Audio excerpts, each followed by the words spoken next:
The Ozempic and Wegovy shortages are officially over, or are they? What it means for you and your treatment with GLP-1s.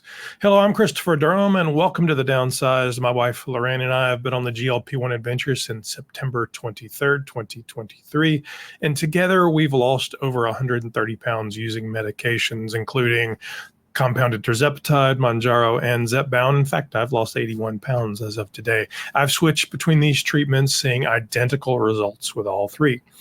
We started this channel to share our personal experiences and help others find clarity while navigating these medications, or just be somebody to talk to.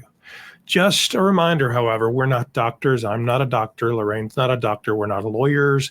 And turns out we're also not pharmacists. We're here to share what we've learned. But please always consult your healthcare provider before making any changes to your treatment plan or taking on any sort of diet or health plan. Remember, I'm a dad. I'm a husband. I'm not a doctor. If you find this content helpful, please like and subscribe and share. Your support means the world to Lorraine and I, and it helps us continue to bring the latest updates and insights to everyone who's on a similar adventure. Basically, YouTube will share what you tell them that you like. So please take a moment, like, and subscribe. Now, let's get into today's news. Novo Nordisk has officially notified the FDA that all doses of Ozempic and Wegovy are now commercially available, signaling the end of the shortages that have affected many of us. Let's get into today's latest news. This was actually brought up in the live we did earlier, and I looked at it, didn't look like it was true. Turns out it's true. So Novo Nordisk has officially notified the FDA that all doses of Ozempic and Wegovy are now commercially available, signaling what could be the end of the shortages that have affected many of you using Semaglutide. While this may sound like good news, it could create new challenges for those who've relied on compounded Semaglutide during the shortage.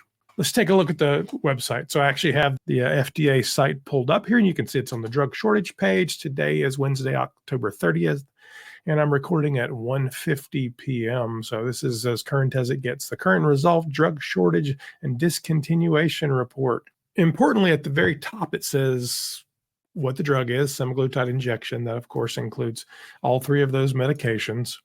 And then you scroll down and it says status, currently in shortage. Let me see if I can get that a little closer so you can see it. Currently in shortage, date first posted, which the original shortage was August 23rd, 2022. And you'll see it was last revised as of today, so 10/30/2024. And then as we scroll down, each of the doses is now listed as available. So there's a conflict there, right? The dose is listed as available, but at the top it still says it's currently in shortage. So what does that mean? Well, we saw this with the tirzepatide shortage as well.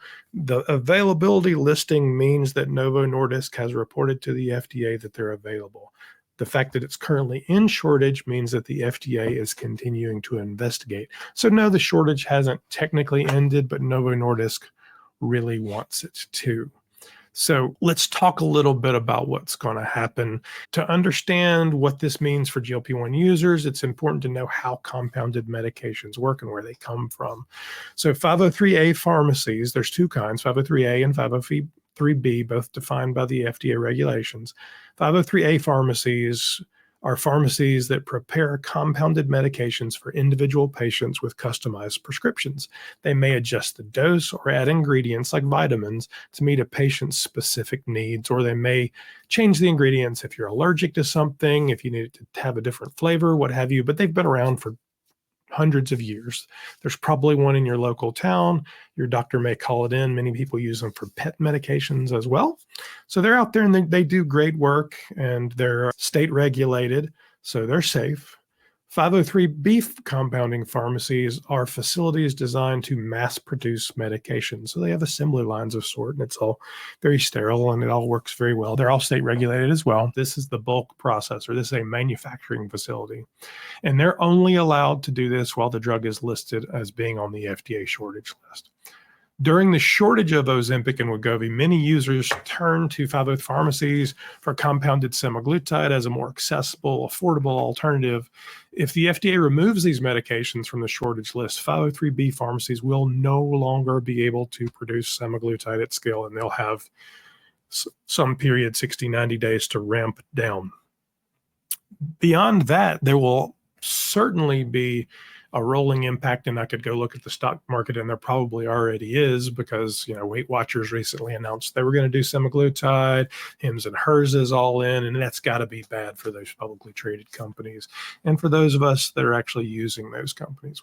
Will 503A pharmacies continue to offer compounded options? Well, as we've seen with compounded tirzepatide, larger 503A pharmacies will likely continue offering compounded semaglutide by customizing it for individual patient needs. They'll need a doctor to write that prescription.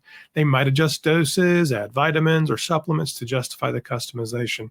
However, it still remains to be seen if these efforts will withstand legal challenges from Novo Nordisk, which may argue that such practices violate their exclusivity, their patents of the products, and that they do not rise to the level of compounding. So we'll have to see what happens there.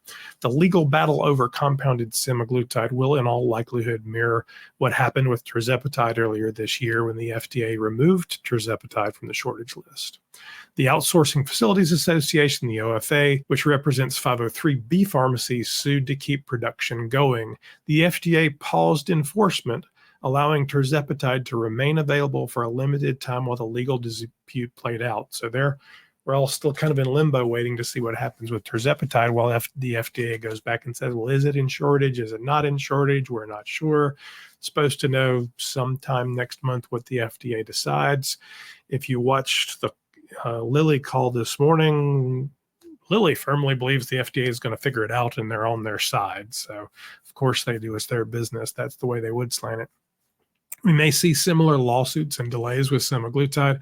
However, users should prepare for the possibility that compounded versions might not remain available for long. So the question becomes, how do you prepare for what's next? Well, if compounded semaglutide becomes unavailable, many users will need to transition back to name brand products, Ozempic and Wegovy. This may require navigating insurance hurdles and prior authorizations, which can be time consuming, and obviously these are expensive medications. Telehealth providers are out there, and a lot of them will help you do this.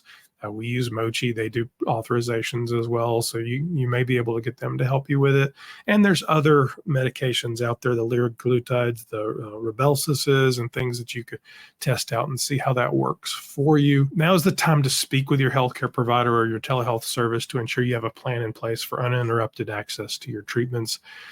There's nothing going to be easy about this. This turned from a tirzepatide crisis into a GLP-1 across the board crisis and a compounding crisis. So we want to ensure that you get the medication that you need to treat your disease of obesity. It's important. There's no question whatsoever about it. We want to make sure that you're able to do that. What I would say is it's voting season. Make sure you're voting for the people who you feel like will best vote for healthcare, for taking care of you and your needs. If you're not helping yourself. And then advocate while you're out there in social media. There's a lot of folks, Dave Knapp and I talk all the time, and we're all advocating to make sure that everybody can get the medications they need that are accessible at a good price and a fair price for American patients, because as we all know, Americans pay a lot more for these drugs than anywhere else in the world. We'll continue monitoring the situation closely and provide updates as the FDA completes its review. Changes like this can be challenging, but staying proactive and working with knowledgeable providers will help you stay ahead of any disruptions. So plan ahead. If you can get ahead, if your medications have the right bud dates, stock up, do the best you can. That's what we've been doing. If you found this information helpful, please like, subscribe, and share. Your support helps us bring valuable insights to everyone on their GLP-1 adventure, to everyone trying to treat their disease of obesity. This is important to me. This is important to Lorraine. This is important to the entire community. And we want to make sure everybody is able to improve their health and lose weight on these medications. Thank you for being a part of the Downsized. Please make sure you join us this evening at 7 o'clock, where I'm sure all of this stuff will come up. I'm Christopher Durham, and we are the Downsized.